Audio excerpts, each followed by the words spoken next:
Representative of Sri Lanka. Sir, you have the floor. Hello.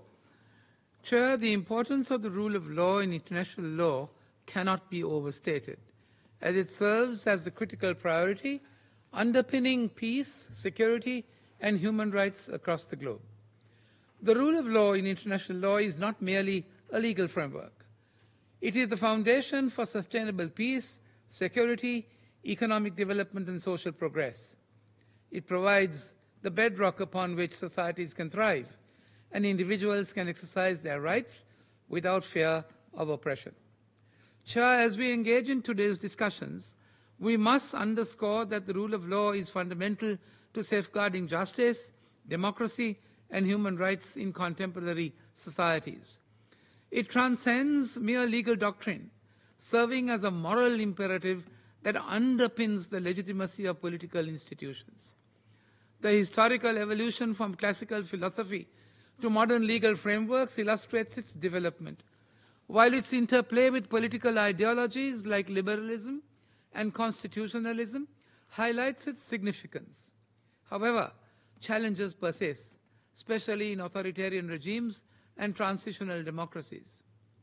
A renewed commitment to the rule of law, therefore, is essential for maintaining social order, ensuring government accountability, and adapting to societal needs, thereby reinforcing its role in effective governance and peaceful coexistence. Chair, the rule of law stands as a cornerstone, as we said, of democratic governance and a vital protector of human rights. It fosters an environment in which individuals can freely and safely exercise their rights, reinforcing the principles that justice must be accessible to all, irrespective of status. As we confront the persistent challenges of corruption and political interference, it is imperative that we fortify the rule of law through comprehensive legal reforms, public accountability, and inclusive practices if we are to preserve it. On a global scale, the rule of law is indispensable for fostering peace, security, and cooperation amongst nations. It provides a robust framework for promulgating state behavior and maintaining order, which is essential in preventing conflicts. Chair, adherence to the legal norms and international obligations not only establishes accountability, but also safeguards the integrity of this framework. Therefore, a renewed commitment to the international rule of law is crucial for protecting human rights and democratic values, paving the way, we say, for peaceful coexistence among states. Moreover, the rule of law serves to connect regions and countries by ensuring justice, safeguarding rights, and upholding democratic governance. Today's debate, Chair, centers on the vital topic of full, equal, and equitable participation in the international legal system. As we navigate the complexities of our legal landscape, it is imperative to recognize that inclusivity is a cornerstone of sustainable development and essential for the realization of the Sustainable Development Goal 16. We must strive for a system where every voice, regardless of nationality or background, is heard, valued, and respected. It creates an environment, as we know, where marginalized communities can actively engage in decision-making processes, thus promoting social justice and diverse perspectives in democratic government. On an international scale again, the rule of law serves as a foundational principle of global governance and cooperation, underpinning international legal instruments like treaties that uphold human rights and ensure fair treatment. So by establishing fair dispute resolution processes and accountability mechanisms, it facilitates respectful engagement between nations. Ultimately, the synergy between the rule of law and the international legal framework is essential, we say, for fostering a just and equitable world where individuals and communities can exercise their rights without fear of discrimination or oppression. Mr. Chair, to facilitate this discussion, let us briefly reflect on the composition of the international legal system, which encompasses states, international organizations, including our own United Nations and international courts. It is crucial that this system fosters inclusivity in its decision-making processes, ensuring broad and equal representation from all member states. By doing so, we can better address the myriad challenges confronting our world today and ensure that the principles of justice and accountability resonate in every corner of the globe.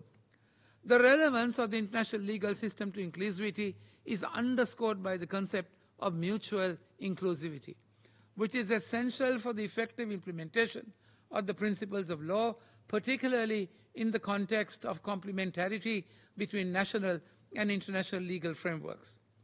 Chair, challenges such as political interference and resource limitations often hinder domestic prosecutions of international crimes, emphasizing the need for capacity building initiatives and international support to strengthen national legal systems. Furthermore, incorporating local communities into the resolution of investment disputes can address the shortcomings of traditional mechanisms that frequently overlook community voices and rights, leading to adverse social and environmental consequences. However, the critical distinction between de jure inclusivity, formal legal frameworks, and de facto inclusivity, actual participation and engagement in governance structures.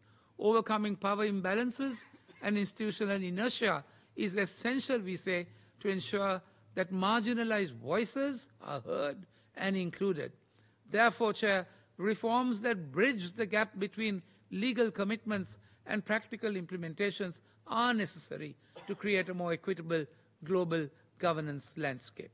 The principles of dignity, equality, and freedom are foundational to promoting inclusivity within educational and legal frameworks. However, we must confront the reality that historically, certain groups such as women, minorities, and less resourced states have been inadequately recognized in the international legal system.